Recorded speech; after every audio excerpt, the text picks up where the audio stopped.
Bienvenidos al podcast de actualidad del día 31 de julio del año 2024. Último podcast del mes, pero no último podcast, va a haber más. Tenemos que hablar de cómo en Galicia la Junta ha copiado, para sorpresa de absolutamente nadie, la política migratoria del PSOE y alojará más menas. Recordad que el PP votó a favor de la regularización de 500.000 ilegales. Hablaremos también de la barbaridad humanitaria que está cometiendo Nicolás Maduro, que se niega a entregar el poder después del evidente fraude electoral, y retrataremos a los políticos europeos que han decidido darle la espalda al pueblo venezolano en uno de sus peores momentos. Hablaremos de la querella que va a poner Vox contra Félix Bolaños, el presidente del gobierno Pedro Sánchez, el señor que hay en la Moncloa, y el abogado del Estado, que se han querellado por presunta prevaricación que no ha cometido contra el juez Peinado, así como del supuesto órdago de Paje. Yo no me creo nada, me parece que el PSOE bueno ese que nos intenta vender no existe y que es simplemente poli bueno, poli malo. Tenemos que hablar también, relacionado con lo de Paje, de este agravio comparativo que han creado con la entrega de la Hacienda a Cataluña. Puede haber un país con una Hacienda desconcentrada, descentralizada, no pasaría nada, pero lo que no puede haber es tocino para unos y jamón para otros. Lo que no puede haber es este agravio comparativo de que habrá unas regiones que puedan recaudar sus propios impuestos, pero participar de la inversión del Estado, y más todavía después de quitarles la deuda. Eso es lo que no puede ser. Si te haces cargo de tu Hacienda, te haces cargo para todo. No, yo recibo inversión del Estado como uno más, pero no entrego a las arcas comunitarias. Eso no puede ser. Aquí o todos iguales, porque existe un principio de igualdad, o todos distintos, pero no unos distintos y otros iguales. Empezaremos con esta noticia de Galicia. Luego el PP en campaña se pone muy digno con el tema de la inmigración. Ya hemos visto que regulariza 500.000 ilegales, vota a favor de ello, que ese mismo modelo migratorio, y de hecho aquí en Canarias, desde que está Fernando Clavijo, la inmigración no ha hecho sino aumentar. Estábamos mejor con Ángel Víctor Torres a ese respecto. La Junta Gallega interna a más de un centenar de inmigrantes ilegales en el albergue para peregrinos del Monte del Gozo. Pues muy bien, todos aquellos turistas que hacen el Camino de Santiago se lo pensarán muy mucho, porque recordad que no hay ningún filtro. No con esto quiero decir que todos los inmigrantes sean delincuentes, desde luego estos han entrado de manera ilegal, pero lo que está claro es que si no haces ningún filtro, te va a entrar gente que no debería de estar en nuestro país. De hecho, insisto, estos han entrado de forma ilegal, ninguno debería de estar en nuestro país. Hay otras maneras para entrar. Un centenar de inmigrantes ilegales, la mayoría de Mali, han llegado al albergue público del Monte del Gozo en Santiago de Compostela, transferidos desde Canarias. El delegado del gobierno en Galicia del Partido Popular, Pedro Blanco, confirmó la llegada de 104 inmigrantes en este primer grupo durante una intervención en Vigo tras la presentación de agentes en prácticas de la Policía Nacional. Inciso, los que se están sacando de aquí de Canarias se están sacando para hacer sitio a los que van a llegar. No penséis que esto se hace aquí un repartijo y se arregla el problema. Esto no ha hecho sino empezar. Tened en cuenta que estas políticas estúpidas y negligentes, por lo infantiles que son, contribuyen al efecto llamada. Si hay varias rutas para entrar a Europa, las más importantes, la italiana y la española, y en Italia reducen la inmigración ilegal en un 60%, mientras que en España van a regularizar a 500.000 de ilegales, y a los que entran en lugar de deportarlos en caliente, los reparten, e incluso van a ellos a recogerlos, y en lugar de llevarlos a puerto más cercano en África, los traen aquí, pues blanco y en botella. Estás contribuyendo a ese efecto llamada. Explicar esto debería de estar más que superado a estas alturas, pero parece ser que hay gente que no lo termina de entender, y hay que insistir en ello. Hay que tener mucha pedagogía para explicar algo tan sencillo como que España no es una ONG. Lo que sí que es una ONG es la ONG Rescate, que acompañó hasta la zona de cafetería a los recién llegados, y como podréis comprobar, estas ONGs no hacen sino recibir subvenciones, con lo cual de no gubernamentales tienen únicamente el nombre. Por lo demás, se están lucrando de un drama humanitario que repercute en que los países emisores pierdan a su fuerza de trabajo y que además crea un problema de convivencia y de depauperación en los barrios en los que son alojados. María Corina Machado, vamos a abrir el bloque de Venezuela. La respuesta del régimen es el asesinato, el secuestro y la persecución. Aquí cabe resaltar que cuando el comunismo se instaura en el poder, y habrá algún lumbreras que digan no es comunismo, es capitalismo de Estado. Sí, no era verdadero socialismo. Llevamos escuchando eso más de 100 años, que no era verdadero socialismo. La realidad es que una vez se instaura en el poder, Por las buenas no sale. Hugo Rafael Chávez Frías dio un golpe de estado, estuvo preso por ello y llegó al poder con los votos, y una vez llegó al poder con los votos, lo ha mantenido luego a través de su heredero Nicolás Maduro, con sus capataces y secuaces, como puede ser el caso de Diosdado Cabello, pero la realidad es que una vez que se instalan en el poder es imposible echarlos por las buenas. ¿Qué está haciendo Maduro? Reprimir al pueblo, un baño de sangre, eso es lo que está haciendo, y por cierto, lo advirtió, amenazó con ello y lo está cumpliendo. En el comunicado, Machado alerta al mundo sobre la escalada cruel y represiva anunciada y que en las últimas 48 horas se han registrado más de 177 detenciones arbitrarias, 11 desapariciones y 16 asesinatos. Prosigue enviando un mensaje de solidaridad a las familias de los asesinados. Yo cuando veo esto y después leo el comunicado de Irene Montero o escucho a Juan Carlos Monedero a Zapatero, se me revuelven las entrañas. Es increíble que viendo la barbaridad, la canallada, que es indefendible, que yo puedo respetar que alguien sea de izquierdas, pero una cosa es eso y otra cosa es apoyar a un dictador que está asesinando a su propio pueblo. Y les ves defender lo indefendible, y es que es increíble, no hay palabras para definir la indignidad de lo que están haciendo, blanqueando lo que está ocurriendo, que es de vergüenza. Y por cierto, no tengo esta noticia porque la he querido descartar, pero Sánchez ha premiado con la medalla de Carlos III Irene Montero, y además por sus servicios a la corona, que eso tiene recochineo, ¿no? Pues a Irene Montero le dan premios por blanquear lo que ha ocurrido en Venezuela. Los militares salen en defensa de Maduro, aumenta la represión en Venezuela. El primer día se compartieron algunas imágenes de la GNB, de la PNB y de las FARC, que son las Fuerzas Armadas Bolivarianas, que se quitaban el escudo y se unían al pueblo. Sí, pero es que eso era gente rasa, y eran pocos. La realidad es que una de las cosas que hizo Chávez cuando llegó al poder fue purgar todos los mandos y politizarlos, cosa que por cierto ha hecho Marlaska aquí en España, para que tengáis conocimiento y constancia que en esos aspectos no somos tan diferentes, con lo cual al final van a acatar órdenes la inmensa mayoría de ellos y tienen miedo. Cuando se dio por finiquitada la Segunda Guerra Mundial, hubo varios interrogatorios a miembros del ejército alemán que les preguntaron: oye, ¿ustedes por qué hicieron todo este tipo de cuestiones? Y decían: es que acatábamos órdenes. Y uno puede pensar, ya, pero es que es una barbaridad, ¿no?, lo que estaba ocurriendo. Sí, pero es que cuando te dan una orden, en esos contextos tú piensas que la culpa se diluye, que el responsable es tu superior. Entonces, esto es muy complicado de remitirlo, porque al final de cuentas, incluso aunque haya miembros de la Guardia Nacional Bolivariana o de la Policía Nacional Bolivariana que no estén de acuerdo con lo que está ocurriendo, ellos van a tener la duda de: oye, es que si no acato las órdenes, el que se va detenido soy yo. Oye, que es que si no conseguimos derrocar a Maduro, la familia que queda en peligro es la mía. Que con esto no quiero blanquear que estén apoyando al dictador Maduro. Lo que quiero decir es que es muy complicado que sin una ayuda externa, sin una intervención militar de países de la zona o incluso de la ONU, que no lo van a... spoiler, no va a ocurrir, no dudo mucho que ocurra. Ojalá que entrasen a quitar de medio a Maduro, pero no creo que ocurra. Pero sin una ayuda exterior es muy complicado que solos desde dentro consigan tirar al dictador. Tened en cuenta que el pueblo venezolano en su inmensa mayoría, sí que es verdad que hay un grave problema de delincuencia con el AMPA, con los malandros que están armados, pero la inmensa mayoría del pueblo no tiene armas. ¿Quién tiene las armas? Maduro, el Partido Socialista Unido Venezolano. Ellos son los que están armados. Entonces, acabar con un régimen de ese tipo, con un pueblo desarmado, pues es prácticamente imposible, porque están en inferioridad de condiciones. Venezuela parecía encaminarse este martes rumbo a una nueva impredecible escalada de inestabilidad política, social y económica. 2 días después de unas elecciones que eran vistas como una posibilidad de cambio, desde el punto de vista chavista, una relegitimación del propio Maduro en el poder, se enturbia el clima político con manifestaciones callejeras de opositores, que están siendo reprimidas. En el centro de Caracas, cuerpos de seguridad de diferentes ramas cercaban con sus equipos y vehículos antimotines desde varias cuadras a la redonda. De hecho, también hay informes de que Cuba ha desplegado sus avispas negras, que serían el equivalente a los GEOs españoles en Venezuela.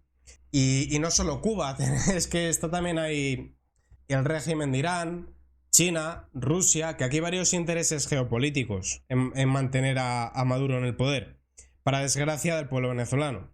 En el centro de Caracas, cuerpos de seguridad de diferentes ramas cercaban con sus equipos una marcha de chavistas que había sido convocada para la tarde de este martes por la dirigencia del Partido Socialista Unido de Venezuela. Fue cancelada por razones de seguridad. Hay manifestaciones que son pacíficas y tranquilas, concentraciones familiares convocadas por María Corina Machado y Edmundo González, y también cuentan las que se tornan violentas. El gobierno indistintamente culpa de todas las manifestaciones y de sus consecuencias a los líderes opositores. Y desde Europa, y en esto pues yo no sé muy bien cómo sentirme, la verdad que hace mucho tiempo que los líderes europeos no representan los intereses de los europeos, sino sus intereses particulares, pues ha dado la espalda a los venezolanos. Von der Leyen guarda silencio ante el fraude electoral perpetrado por Maduro en Venezuela. No solo von der Leyen, es que el gobierno de España, a pesar de los vínculos históricos, culturales, fraternales, de toda índole con Venezuela, pues hemos decidido, o nuestro gobierno ha decidido, ¿no?, porque la mayor parte de españoles estamos con el pueblo venezolano, no hacer nada, y los que han hecho algo, como es Yolanda Díaz o Irene Montero, es blanquear la dictadura. Esto es triste, ¿no? Muy triste. La presidenta de la Comisión Europea ha evitado pronunciarse sobre el fraude electoral perpetrado por Nicolás Maduro. Josep Borrell, alto representante socialista de la Unión, se ha adelantado reclamando verificar el resultado, es decir, que le ha adelantado por la derecha los socialdemócratas europeos a los populares europeos. Desde Bruselas, la alianza entre verdes, socialistas y populares decidió hace solo 2 meses retirar algunas sanciones a dictaduras, como puede ser la de Nicolás Maduro, y pese a vetar la candidatura de María Corina Machado, la admisión de la candidatura del opositor Edmundo González para las elecciones celebradas llevó a von der Leyen a sacar de su lista negra al presidente del Consejo Nacional Electoral de Venezuela, Elvis Amoroso, que obviamente ha sido el responsable de este fraude. En otro orden de cosas, vamos a hablar del teatrillo ridículo de Paje y Sánchez, de la querella presentada contra el propio Pedro Sánchez por parte de Vox, de la cátedra de la Complutense de Begoña Gómez, y también de cómo la prensa internacional se está haciendo eco de que Sánchez no haya querido declarar.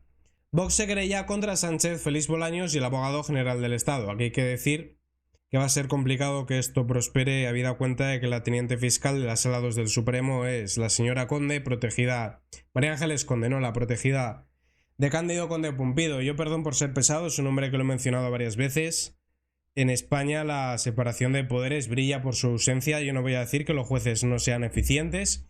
La mayoría de los jueces son personas muy correctas y con una gran vocación de servicio, pero no se puede decir lo mismo del conjunto de la Fiscalía, que también hay fiscales que son profesionales, fiscal Estampa y varios fiscales que hemos conocido, que han sido muy valientes y que de hecho les han castigado, ¿no?, por hacer lo correcto, que es hacer su trabajo, pero lamentablemente el Poder Judicial ha sido colonizado, la abogacía depende del fiscal general del Estado, el señor Álvaro García Ortiz, puesto ahí por Pedro Sánchez, y hacen y deshacen a su antojo, con lo cual, si la acusación no es afín al denunciado, como es este caso, pues es muy complicado que prospere todo esto. Con ello no quiero decir que Vox se haya equivocado presentando la querella.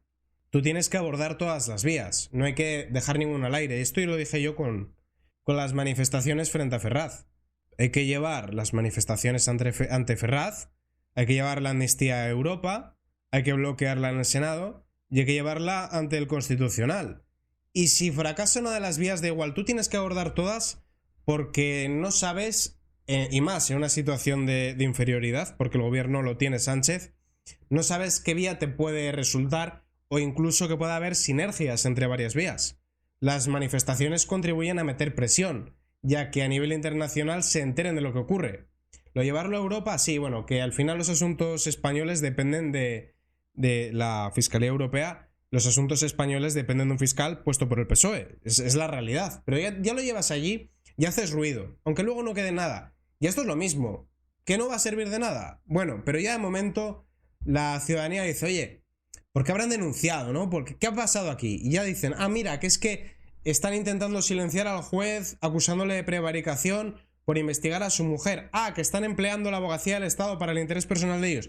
Ya mete ruido, ¿no? Y eso siempre viene bien.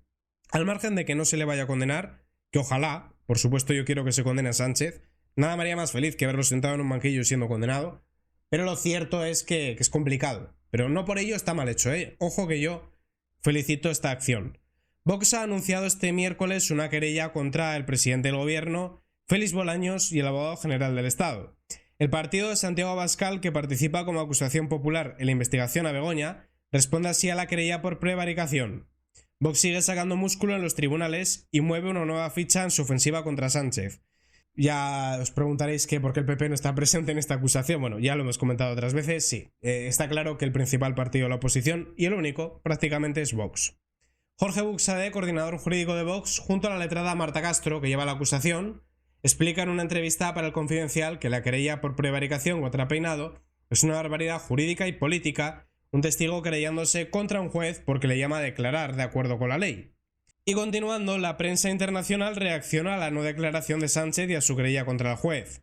Este pasado martes 30 de julio, el presidente del gobierno se acogía a su derecho a no declarar contra su mujer. Ojo, podía haber declarado contra Barrabés y contra el rector de la Complutense, Goyache, perdón, que no me venía el nombre, y no lo hizo tampoco. Durante la comparecencia en el Palacio de la Moncloa, Sánchez se limitó a identificar su relación con la investigada.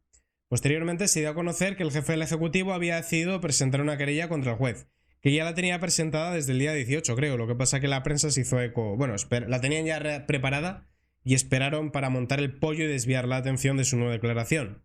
El artículo describe cómo Sánchez ha presentado una demanda contra el juez Juan Carlos Peinado.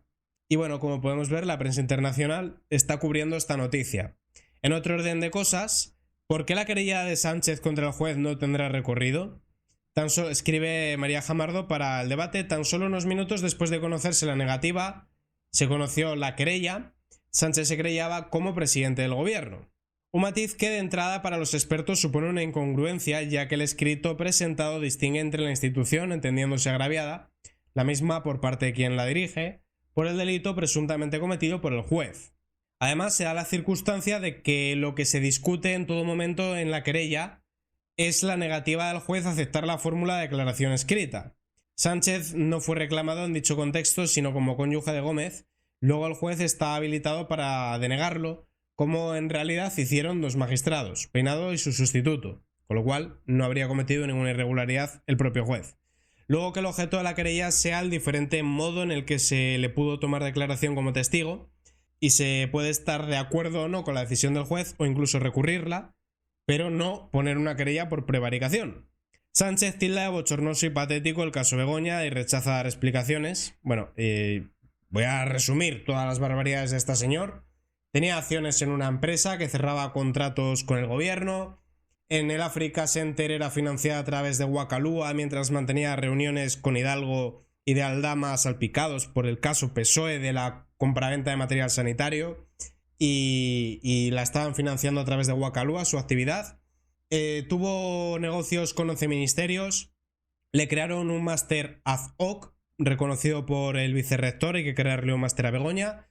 Ese máster fue creado, lo registró mes antes de que se creara, se anunciaba antes de que se creara, hicieron un software para ella que lo registró a su nombre, no tenía titulación homologable, dio avales para ganar concursos públicos, su socio disparó sus beneficios en 20 millones de euros, se presentaba como primera dama en Ghana y en Kenia para cerrar negocios después de que Sánchez aumentara las ayudas con dinero español al desarrollo de estos países. Le cedió Sánchez a la OMT, que tenía negocios con Begoña, un edificio restaurado y además por 75 años. Entre otros, sin fin de barbaridades, ¿no? La página web, que costó 60.000 euros con dinero de la Complutense, pero para el interés de Begoña. En fin, indefendible esto, se mire por donde se mire, y sobre todo el afán por taparlo, por hacer desaparecer la información, el borrado de pruebas. Es ya clamoroso todo. Sánchez ha calificado de no caso la investigación. Así lo ha asegurado el líder del PSOE. Al ser preguntado sobre las reuniones de Begoña en Moncloa con el empresario Barrabés y si tenía conocimiento de ellas, el presidente ha preferido ignorar la pregunta y no contestarla. El reglamento de cátedras obliga a la Complutense a extinguir hoy la de Begoña si no reúne 30.000 euros. El artículo 10 del reglamento de cátedras extraordinarias puntualiza la duración de la cátedra será la establecida de común acuerdo entre las partes y se plasmará en el correspondiente convenio de colaboración. En otro orden de cosas, el órdago de Paje complica el pacto fiscal con Esquerra. Esto forma parte de un teatrillo a mi criterio de que hay un PSOE bueno, yo no me creo nada, también protestaban por la amnistía y luego votaron a favor de la investidura de Sánchez. El órdago de paje, que augura una derrota parlamentaria del pacto fiscal, promete complicar a Pedro Sánchez, no me creo nada, insisto. Sánchez ha aprovechado para atacar a uno de los presidentes autonómicos, insisto, teatrillo. La noticia será que apoya al gobierno de España, ha ironizado Sánchez. En verdad, Sánchez sigue sin dar detalles ni desgranar el contenido del pacto. Sánchez vende a España a los independentistas, el disparate económico que se avecina. Cuando Sánchez pactó con el Frankenstein ampliado su investidura tras perder las elecciones generales, dentro de la barbaridad que encerraban esos acuerdos, pues estaba la modificación de la LOFCA para que se estableciese una cláusula de excepción en Cataluña para cederles el 100% de los tributos. Ahora y tras las elecciones regionales catalanas, los socialistas han llegado a un acuerdo con Esquerra. Esta concesión de una especie de régimen foral que, aparte de ser de dudosa legalidad, o más bien completamente ilegal, rompe con la solidaridad entre regiones consagrada en la Constitución. No es solidario porque no van a aportar nada, su sueño es que el cupo catalán se calcule igual de mal, es decir, igual de bien para los intereses de los independentistas catalanes. Bueno, la publicidad emergente de libre mercado, un poco a destiempo porque nos tapa el texto. Junts no apoya el acuerdo, pero por rivalidad entre los independentistas que tratan de ver quién consigue más. 4.000 funcionarios en Cataluña se rebelan contra su traspaso a la Generalidad. Debemos poder elegir. El preacuerdo entre Esquerra y el PSC para investir como presidente de la Generalidad. Ahí ya ha puesto el foco en los 4.000 funcionarios de la Agencia Estatal de la Administración Tributaria. Con el objetivo de implementar este nuevo modelo, es imprescindible que el desarrollo de la Hacienda catalana sea una prioridad para el próximo gobierno de la Generalidad. La intención es que la Agencia Tributaria Catalana asuma progresivamente las funciones de aplicación de todos los tributos. Se habla de que Sánchez quiere un Estado federal, es mentira. España ya es un Estado federal, de hecho las comunidades autónomas tienen más competencias que por ejemplo los Länders alemanes, y Alemania sí que está constituida como un Estado federal, con lo cual esto ya sería directamente romper el país, si no está roto ya. Con esta noticia damos por finalizado el podcast de hoy, último podcast del mes, día 31 de julio del año 2024, y muchísimas gracias a todos por verme.